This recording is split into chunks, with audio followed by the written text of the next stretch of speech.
À 12,8 milliards d'années-lumière de la Voie lactée, au centre de la galaxie RACS J032035, un trou noir supermassif s'offre un festin de roi. Découvert en 2023 grâce à l'observatoire en rayons X Chandra, le monstre cosmique est incroyablement lumineux. Beaucoup plus lumineux que les autres trous noirs qu'on peut observer dans le premier milliard d'années d'histoire de l'univers. Il est en pleine phase de croissance et il grandit trop vite, ce qui pour les astrophysiciens est à la fois un problème et une solution.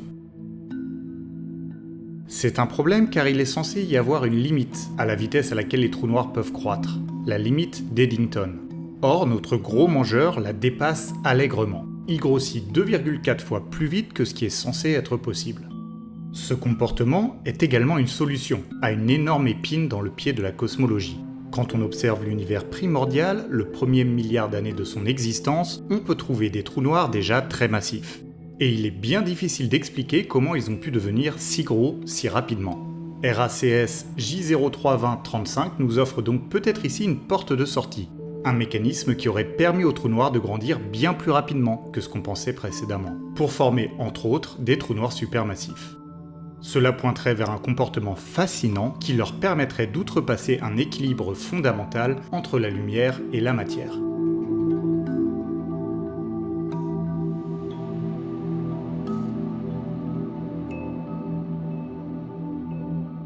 En 2025, on ne connaît qu'un mécanisme de formation pour les trous noirs, l'effondrement du cœur d'une étoile massive. Cela donne naissance à ce qu'on appelle les trous noirs de masse stellaire, ce qu'on pourrait qualifier de petits trous noirs. Ces trous noirs ont pu apparaître assez tôt dans l'histoire de l'univers, typiquement quelques millions d'années après l'apparition des premières étoiles. Elles étaient elles-mêmes probablement très massives et ont donc pu donner naissance à des trous noirs de plusieurs dizaines de masses solaires. Ces trous noirs ont alors pu continuer à grossir en avalant de la matière ou en fusionnant avec d'autres trous noirs. Les choses se corsent quand on essaye de comprendre comment sont nés les trous noirs supermassifs. Ils font pour leur part plusieurs millions ou milliards de masses solaires, et on en trouve très tôt dans l'histoire de l'univers. On peut prendre pour exemple ULAS J1342 plus 0928. C'est un trou noir supermassif très distant et ancien, observé avec un redshift de Z égale 7,5. Cela signifie que la lumière qu'on observe a été émise quand l'univers était âgé de 700 millions d'années seulement. Malgré cette jeunesse relative, ce trou noir fait déjà 800 millions de masses solaires. Il est 200 fois plus massif que le trou noir qu'on trouve au centre de la Voie lactée. Alors, comment a-t-il pu atteindre cette taille démentielle en quelques centaines de millions d'années seulement ? Pour répondre à cette question, on peut explorer deux pistes. La première suppose que les trous noirs supermassifs sont nés d'un processus complètement différent des trous noirs stellaires. Ils ne se seraient pas formés lors de l'effondrement du cœur d'une étoile. Ils auraient pu bénéficier de l'effondrement direct d'un nuage de gaz, voire de surdensité primordiale dans les premiers instants qui ont suivi le Big Bang. C'est la théorie des graines massives. Ce premier effondrement aurait créé des objets qui faisaient des centaines de milliers ou des millions de masses solaires, et c'est pour ça qu'on trouverait dans les premiers âges de l'univers des trous noirs déjà énormes. L'autre piste consiste à explorer les mécanismes de croissance des trous noirs stellaires. Une fois les premiers trous noirs formés, à la mort des étoiles de population 3, ils ont dû commencer à avaler de la matière et à fusionner, ce qui leur a permis de grossir. C'est quand on étudie ce mécanisme qu'on tombe sur la fameuse limite d'Eddington. Un trou noir est un objet théoriquement complètement noir. Il n'émet ou ne reflète aucune lumière. On ne peut rien savoir de ce qui se passe en deçà de son horizon des événements. En revanche, au-delà de cet horizon, il se passe beaucoup de choses. Un trou noir en croissance, qui avale de la matière, est un objet en fait très brillant. Avant de passer la limite fatidique de l'horizon des événements, la matière qui tombe vers lui est concentrée dans un disque d'accrétion, où elle est compressée et chauffée à des températures inimaginables. Si le trou noir est bien noir, son disque d'accrétion est au contraire hyper lumineux, et toute cette lumière crée de la pression.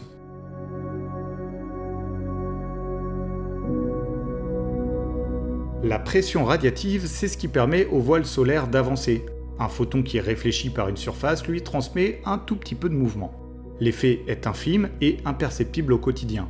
Quand les photons sont très nombreux, en revanche, il peut avoir une influence notable. Une voile solaire essaie ainsi de réfléchir un maximum de photons sur une grande surface pour créer une petite accélération. Et ça fonctionne. Autour d'un trou noir en pleine croissance, le disque d'accrétion émet une quantité phénoménale de lumière, jusqu'à des millions ou milliards de fois plus de lumière que le Soleil. Malgré leur nom, les trous noirs actifs sont ainsi considérés comme faisant partie des objets les plus lumineux du cosmos. Cette lumière crée une pression radiative, elle aussi immense, à tel point qu'un trou noir qui devient trop lumineux commence à repousser la matière qui l'entoure. Paradoxalement, il ne peut donc plus croître. C'est ce mécanisme qu'on appelle la limite d'Eddington. Plus un trou noir grossit vite, plus il devient lumineux. Plus il devient lumineux, plus il repousse la matière, et plus il repousse la matière, moins il grossit vite. On entre ainsi dans un mécanisme de régulation qui empêche les trous noirs de grossir trop vite, une sorte de vitesse maximale à leur croissance. Et cette limite pose évidemment problème quand on essaie de comprendre pourquoi on observe des trous noirs si massifs si tôt dans l'histoire de l'univers. À cause de la limite d'Eddington, il est impossible pour un trou noir stellaire né de la mort d'une étoile d'atteindre 800 millions de masses solaires, à l'instar d'ULAS J13 42 plus 0928, en seulement quelques centaines de millions d'années. C'est l'argument principal pour l'hypothèse des graines massives.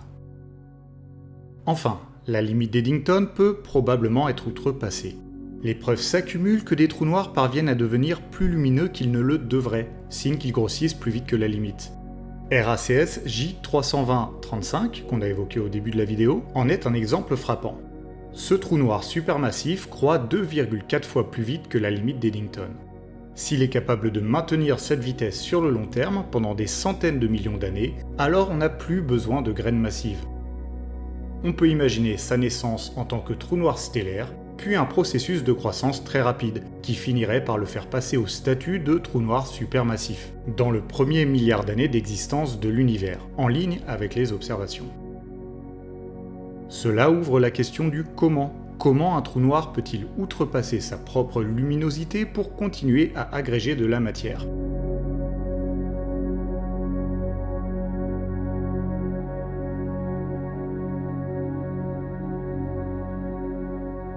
Un trou noir est un objet simple décrit par seulement 3 grandeurs, sa masse, son spin et sa charge électrique.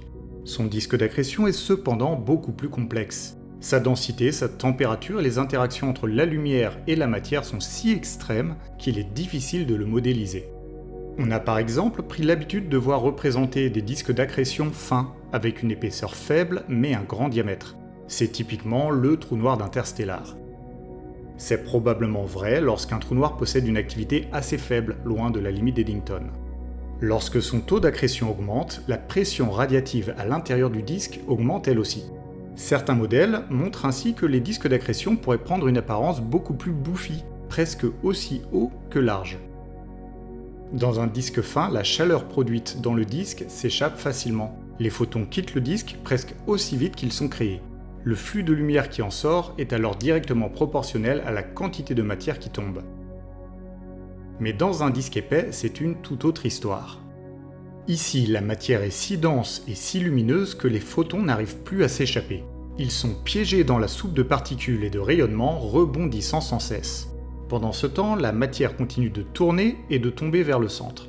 Ainsi, au lieu de se refroidir par rayonnement, le disque transporte sa chaleur vers l'intérieur. Cette énergie est littéralement avalée avec la matière par le trou noir.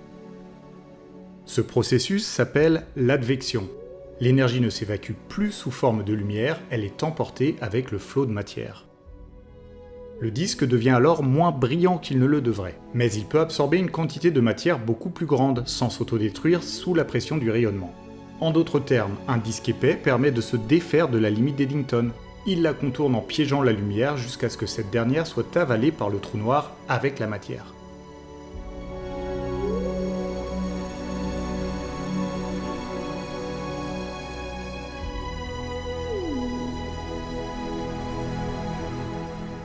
Un autre mécanisme possible fait intervenir une troisième force. La lutte entre pression de rayonnement et gravité pourrait également être modérée par un champ magnétique. Celui-ci viendra en quelque sorte confiner le disque pour rediriger une partie de son énergie vers de puissants jets. Cela permettrait au disque d'accueillir plus de matière sans qu'il soit disloqué par sa propre luminosité. Il pourrait ainsi continuer à croître plus vite que la limite d'Eddington, et ce de manière soutenue, pendant plusieurs millions d'années. Des mécanismes entre guillemets plus trompeurs ont également été proposés. Il permettrait à des trous noirs de donner l'impression qu'ils dépassent la limite d'Eddington, mais ce ne serait qu'une illusion. Leur luminosité pourrait être plus forte dans certaines directions, en fonction de la dynamique du disque et des jets. Le taux d'accrétion resterait lui en deçà de la limite d'Eddington. On a donc là plusieurs pistes qui pourraient permettre la croissance rapide de trous noirs, ce qui pourrait résoudre notre problème de trous noirs trop massifs trop tôt dans l'histoire de l'univers. Certaines observations pointent en plus vers des objets qui semblent suivre cette dynamique. Il reste cependant à déterminer si leur luminosité dépasse la limite d'Eddington à cause d'une vitesse d'accrétion très forte ou s'il s'agit plutôt d'une illusion. Pour expliquer certains trous noirs géants qu'on observe très tôt dans l'histoire de l'univers, il faudrait en plus que ces mécanismes puissent être pérennes, mais pas trop. La majorité des trous noirs supermassifs qu'on observe dans l'univers ne dépassent pas la luminosité d'Eddington. Cela signifie que le régime Super Eddington n'est pas le mode de fonctionnement préféré d'un trou noir.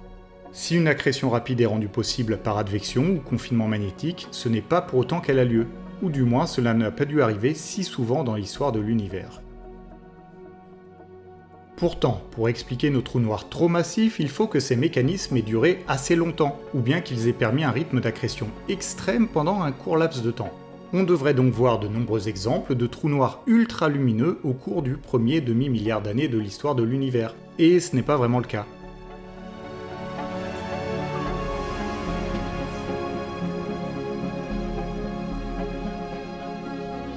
Il reste donc difficile d'avoir des certitudes. Qu'est-ce qui a permis aux trous noirs supermassifs d'être aussi massifs ? Une croissance très rapide ou une naissance via un mécanisme différent de celui des trous noirs stellaires ? Peut-être un peu des deux. Il est tout à fait possible que les deux explications cohabitent. Les trous noirs supermassifs ont pu naître de graines massives, des effondrements directs de nuages de gaz ou même des trous noirs primordiaux, puis ils ont pu connaître des épisodes de croissance extrême via des mécanismes Super Eddington. Ce sont probablement les trous noirs de taille intermédiaire qui pourraient apporter un bel éclaircissement sur ces mécanismes. Ils pourraient nous montrer à quoi ressemble un trou noir qui est en phase de devenir supermassif. Les trous noirs de taille intermédiaire restent cependant bien difficiles à détecter.